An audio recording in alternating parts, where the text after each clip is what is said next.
E o deputado federal Paulinho da Força foi alvo de operação da Polícia Federal na manhã desta terça-feira por suposto crime eleitoral. A residência do deputado na capital paulista, a sede da Força Sindical em São Paulo e o gabinete dele em Brasília estão na mira da Justiça. Em síntese, segundo os investigadores, foi identificada a existência de indícios do recebimento de doações eleitorais não contabilizadas pelo parlamentar, o famoso Caixa 2. Os valores teriam sido pagos durante as campanhas eleitorais dos anos de 2010 e 2012, no valor total de R$1.700.000. As investigações ocorrem no âmbito da Operação Darkside, a primeira fase da Lava Jato, em parceria com a Justiça Eleitoral de São Paulo. Isso porque o Supremo Tribunal Federal reafirmou a competência da Justiça Eleitoral para os crimes relacionados a irregularidades eleitorais.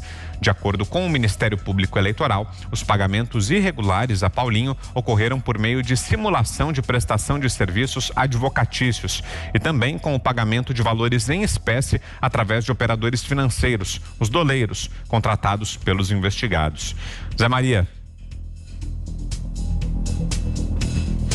Pois é, agora a gente vê esses políticos pegos exatamente pela Justiça Eleitoral, que se transformou numa espécie de refúgio, né? Eles não queriam ser julgados nem em Curitiba e depois não queriam aqui no Supremo Tribunal Federal e foram parar na Justiça Eleitoral. A crença era de que a Justiça Eleitoral não tem uma estrutura para fazer esse tipo de operação. Está aí, é a primeira operação da Justiça Eleitoral para os envolvidos na Lava Jato, e a Lava Jato especial, a Lava Jato dos engravatados, a Lava Jato dos que estão aqui em Brasília. Olha, é o seguinte, a estratégia de defesa, desde o mensalão dos políticos é a seguinte, olha, houve mesmo transferência de dinheiro, leia roubo de dinheiro público, né? Mas na verdade se tratava de doação eleitoral. Aí depois a gente viu que esta tal doação eleitoral é, na verdade, lavagem de dinheiro, nome técnico jurídico, branqueamento de capital. É um crime, e isso assustou o plenário do Supremo. Quando a defesa dizia, isso aí é Caixa 2 de campanha. Lembro de ministros pulando, mas isso é um crime, tem que respeitar a justiça e tal. É verdade. Mas é a estratégia de defesa de assumir um crime menor. O que acontecia? Os políticos eram dominados por esta gangue de empresários malditos que tomaram a chave do cofre e dominava o Brasil. Era um tipo de liberalismo onde o Brasil ficava com prejuízo e as empresas, através de controles remotos de deputados, senadores, presidente da República e ministros, dominava todo o dinheiro. Eram as raposas dentro do galinheiro. E aí, quando veio primeiro o mensalão e depois a Lava Jato, aí todo mundo procurou correr para um lado. E os políticos disseram, não, isso é Caixa 2. Na verdade, Caixa 2 e lavagem de dinheiro é um crime acessório. E acessório do roubo. Nenhum delegado prende um bandido e pergunta, o que você fez com o dinheiro? E, de acordo com a resposta do que ele fez com o dinheiro do roubo, se dá um tratamento diferenciado. Isso não existe. Ladrão é ladrão. Roubou para financiar partido político, para comprar bolsa, para comprar sapato, para fazer viagem ou para guardar, é a mesma coisa. A doação para a campanha eleitoral, isso me irrita muito. Nenhum empresário doa milhões para ninguém. Isso é investimento. Isso irrita esse nome. Foi doação eleitoral. Como? 4 milhões? Um empresário já deu para algum de nós? Estamos aqui, 4 milhões de doação. Isso não existe. Isto é, sim, lavagem de dinheiro. Veja bem, movimentação de dinheiro em espécie. Quando eu estou falando de dinheiro em espécie, não é R$10, R$20, dinheiro de troco. É milhões, 8 milhões, 10 milhões de reais. Ninguém movimenta um dinheiro assim se não for dinheiro ilegal.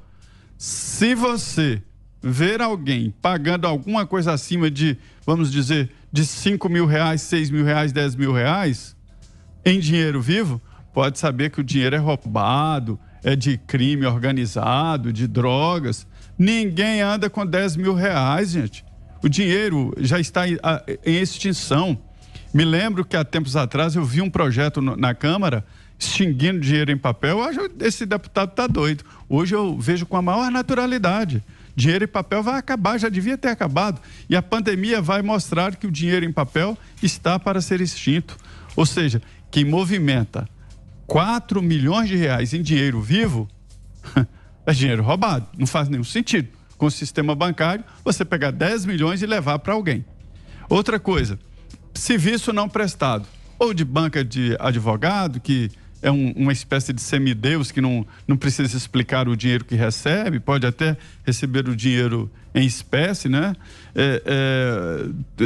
Ou consultoria, são trabalhos não prestados para esquentar, para lavar dinheiro.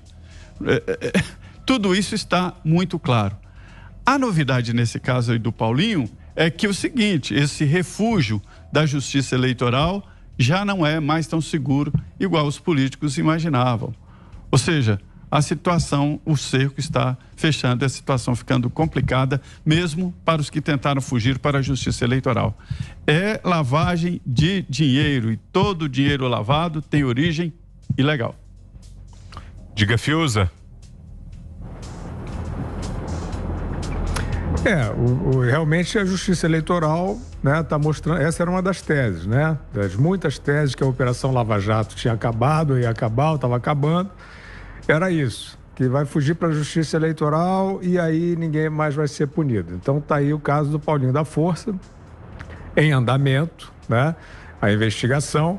Eu acho que é preciso sempre, Vitor, demonstrar um ponto, quer dizer, o que ele deu em troca, né, em termos de favor estatal. Então, acho que entre aí os financiadores, os investidores, desse caso do Paulinho da Força, estavam algumas das grandes empresas que viraram donas do Brasil sob o petismo, né? Então, acho que é preciso, a investigação precisa chegar a esse ponto. Quer dizer, não parar na questão verificada de que é uma operação duvidosa, lavagem de dinheiro, mas o que foi vendido, né? É um político. O que foi oferecido do contribuinte, do Estado brasileiro para esse corruptor, né? Então isso tem que ficar bem claro, e isso foi o grande prodígio da Operação Lava Jato. Sempre conseguir demonstrar o que estava sendo comprado, o que estava sendo vendido, né? Hoje vem também uma denúncia importante da Lava Jato. A Lava Jato está aí, está andando, né? Apesar de todos os que disseram que ela tinha morrido. Uma denúncia importante contra o Renato Duque, né? Que foi diretor da Petrobras e foi um dos pivôs do Petrolão. Ele é condenado a 130 anos de prisão. O Renato Duque está solto, né? O Renato Duque foi denunciado agora por mais um desses casos, um desvio, né? Quer dizer, mesmo truque, né? São contratos inventados para encobrir a propina, né? Calcula-se que, no caso do Renato Duque, o prejuízo aos cofres públicos é da ordem de R$500 bilhão de reais, né? Essa denúncia que foi apresentada hoje. Então, esse caso é o seguinte, Vitor. O Renato Duque, durante um bom tempo, a Lava Jato estava ali em cima, já tinha comprovado, já tinha demonstrado, ele estava preso. E uma das alegações do mundo político, leia-se nesse caso o lulismo, o PT, era de que o Renato Duque era um corrupto, que estava lá, um aloprado, né? Como eles dizem, que estava lá solto na Petrobras, aproveitou a oportunidade e estava enriquecendo sozinho. Mas não, a Lava Jato demonstrou que o Renato Duque era um diretor ungido pelo PT, protegido pelo Lula. E aí sim, quando você chega às conexões, você mostra como funciona esse sistema, né? Como o mundo político está se aproveitando ali das suas atribuições para vender vender o Estado, vender favores do Estado. Então, eu acho que no caso do Paulinho da Força, também acho que possivelmente, se houver, em breve nós vamos saber se ele está encaixado, né, nesse mesmo cartel, nesse mesmo sistema de corrupção dentro do petismo, né, com aquelas empresas que o PT empoderou para justamente formar essa grande associação para assaltar o contribuinte. Diga, Augusto. Olha só, se você conviver 5 minutos com o Paulinho da Força, você sai com a certeza de que ele já roubava fraldas do berçário. Ele é um dos maiores prontuários ambulantes do Brasil e foi preso. Está encarando a justiça só agora. Eu vejo muito mais por esse ângulo. Nem a justiça eleitoral é capaz de livrar a cara de um Paulinho da Força, porque aí já seria demais. É evidente que a Justiça Federal assumiu essas atribuições por decisão de terceiros para que a Lava Jato não cumprisse o seu papel. Porque o que faria? O Guilherme lembrou bem. A Lava Jato fazia as conexões. A Lava Jato ia ligando as coisas, porque o Paulinho da Força agiu sozinho. Jamais. Ele tem uma vocação para quadrilheiro incontrolável. Ele vai se ligando a várias quadrilhas. Mas ele tem sempre gente em torno dele e vínculos com bandos aí semelhantes ou assemelhados. Bom, e o que é que vai acontecer a partir dessas descobertas, dessas apurações? A Justiça Eleitoral não tem uma máquina investigativa suficiente para pegar tanto bandido como fazia a Lava Jato. Então eles continuam impedindo que a Lava Jato, quando você não a algema malandramente, como vivem fazendo os culpados, ela vai, pega alguém, já liga com outro caso e começa a dar problema. Nesse caso, parece que o único sujeito que andou lesando, né, a justiça eleitoral, andou atropelando, foi o Paulinho da Força. Quando isso é o mínimo que fazem os quadrilheiros brasileiros. Então, o que eu espero é que a Lava Jato, que foi uma operação que mudou o país para melhor, deixe de ser tolhida por esse pessoal da Procuradoria-Geral que não esconde a má vontade com quem apura e prende mesmo, como o Supremo. O Supremo manifesta a mesma boa vontade. E longa vida a Lava Jato com todos os poderes. A Lava Jato está longe do fim. Ela está amarrada, tolhida, repito, pelos malandros dos quais ela se aproximou, no bom sentido. Aproximou para pegar. Quando ela ficou muito perto demais do Congresso e do Supremo, ela foi perdendo força. Coincidência? Evidentemente não.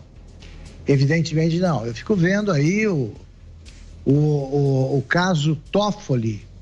Ninguém fala nada. Hoje os jornais tentavam minimizar o caso do Gilmar Mendes. É um tremendo caso, né? O sujeito afrontou o Exército, insultou uma instituição respeitável e está ali num canto de jornal, pequenininho. Estão dando grande agora, em letras maiores, os prejuízos econômicos. E o caso Toffoli não existiu. O sujeito é advogado-geral da União, recebe propinas uma vida. Que é isso? Presidente de uma instituição, precisamos de paz. Isso aí é a turma dos 70%, que eu prefiro chamar de 171, né? É 171, não é 70%.